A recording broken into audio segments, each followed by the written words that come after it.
স্বৈরাচারী হাসিনার পতনের পর পালিয়ে ভারতে আশ্রয় নেওয়া আওয়ামী লীগ সাবেক এমপির কলকাতায় মৃত্যু। গত ৫ আগস্ট ছাত্র জনতার ঐতিহাসিক এক গণ অভ্যুত্থানের মধ্য দিয়ে পতন ঘটে দীর্ঘ ১৫ বছর ধরে জগদ্দল পাথরের মতো চেপে বসা স্বৈরাচারী শেখ হাসিনা সরকার। তুমুল জনরোষের মুখে কোনো উপায় না পেয়ে ক্ষমতা ছেড়ে তড়িঘড়ি করে প্রতিবেশী দেশ ভারতে পালিয়ে যান তিনি। শেখ হাসিনার এই আকস্মিক পলায়ন ও সরকারের পতনের পর বাংলাদেশের রাজনৈতিক পটভূমিতে আসে এক বিশাল পরিবর্তন। বিগত বছরগুলোতে যারা ক্ষমতার অপব্যবহার করে জনগণের উপর দমন পীড়ন চালিয়েছিলেন, সেই নিষিদ্ধ ঘোষিত সংগঠন আওয়ামী লীগের নেতাকর্মীরা পড়েন চরম বিপাকে।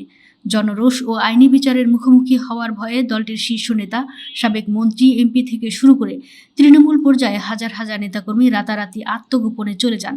এদের একটি বড় অংশ অবৈধভাবে সীমান্ত পেরিয়ে কিংবা ভিন্ন কোনো উপায়ে ভারতে গিয়ে আশ্রয় নেন।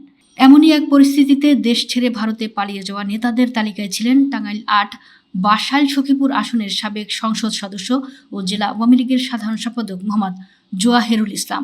কিন্তু পলাতক জীবনের শেষ রক্ষা হলো না তার। শুক্রবার ভারতের কলকাতায় চিকিৎসাধীন অবস্থায় মারা গেছেন তিনি।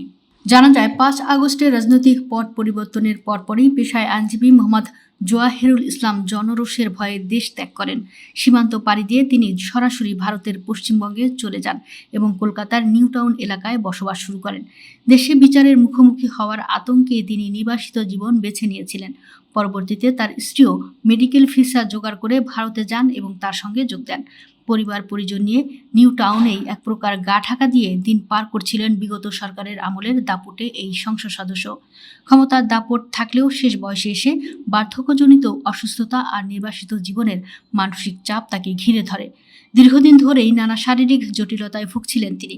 শারীরিক অবস্থার চরম অবনতি হলে ১ সপ্তাহ আগে তাকে কলকাতার দমদমে অবস্থিত Phoenix medical centre private limited নামক একটি বেসরকারি হাসপাতালে ভর্তি করা হয়। অবস্থার উন্নতি না হওয়ায় তাকে লাইফ সাপোর্টে রাখা হয়েছিল। তবে সব চেষ্টা ব্যর্থ করে দিয়ে শুক্রবার মাল্টি অর্গান ফেইলিওর এবং তীব্র হৃদরোগে আক্রান্ত হয়ে তিনি শেষ নিঃশ্বাস ত্যাগ করেন বলে হাসপাতাল সূত্রে নিশ্চিত করা হয়েছে। পারিবারিক ও হাসপাতাল সূত্র জানিয়েছে, মৃত্যুর পর শুক্রবার রাত পর্যন্ত তার মরদেহ হাসপাতালেই রাখা হয়। ভোরে লাশ সংরক্ষণের জন্য কলকাতার সুপরিচিত পিস হ্যাভেন নামক মর্গের কথা জানা গেছে। যেহেতু তিনি পালিয়ে ভারতে অবস্থান করছিলেন, তাই তার মরদেহ দেশে ফিরিয়ে আনার বিষয়টি বেশ কিছু আইনি প্রক্রিয়ার উপর নির্ভর করছে। প্রয়োজনীয় কাগজপত্র ও ২ দেশের ক্লিয়ারেন্স সম্পন্ন হলে তার মরদেহ বাংলাদেশে পাঠানোর ব্যবস্থা করা হতে পারে। উল্লেখ্য, মোহাম্মদ জোয়াহেরুল ইসলাম ২০১৭ সাল থেকে টাঙ্গাইল জেলা আওয়ামী লীগের সাধারণ সম্পাদক হিসেবে দায়িত্ব পালন করে আসছিলেন। নিজ এলাকায় তিনি ছিলেন অত্যন্ত প্রভাবশালী। তবে ৫ আগস্টের পর সেই দাপুটে নেতার এমন নিঃসঙ্গ ও পলাতক অবস্থায় মৃত্যুর ঘটনাটি দেশের বর্তমান রাজনৈতিক প্রেক্ষাপটে বেশ তাৎপর্যপূর্ণ।